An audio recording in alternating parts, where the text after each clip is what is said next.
Before we get into tweens, we need to talk about the difference between grouped objects and ungrouped objects. Up to this point, we've been using almost all ungrouped objects. And here's how you could tell visually how they're different.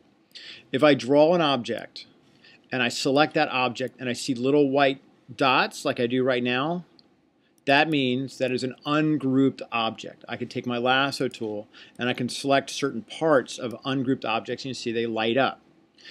That is, again, an ungrouped object. If you take your pencil tool, your paintbrush, whatever you want, and you draw, if when you click on it you see little white dots, that's an ungrouped object. Now, I can take an ungrouped object, I can select it, and I can modify group it, or the shortcut is Command G. A group object has a blue box around it when you select it. A group object, you can just click and drag and it'll move the entire object. So if I have, say, this and this, and I select both of them and modify group them together, if I move one, I move the other one. The trick with grouped objects is if I go in to try to change it, if I want to use my paint bucket and change the color, it will not accept it. If I take my eraser tool and I try to erase it, it won't do it. In order to change a grouped object, you either have to ungroup it, which is Command B or modify ungroup, or you double click on it.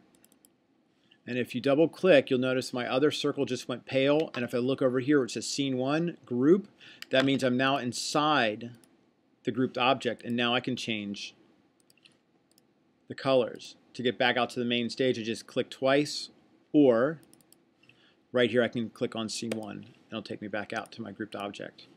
So again, grouped objects you cannot erase, you cannot change the color unless you ungroup them or double click on them. In that case, you may change them around. And then to get back out onto the main scene, you click on the blue arrow or Scene 1, and it'll take us back out to the grouped objects. Grouped objects have properties that we're going to talk about when we get into tweens. One of the problems we find a lot when we're using our paintbrush tool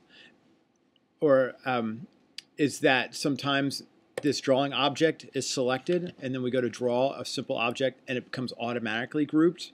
If we don't want that, we turn that off, which we learned way back earlier.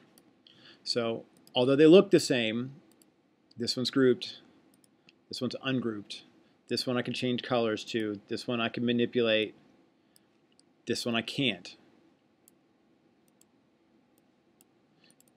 unless you double click on it. All right, so there you go, kids.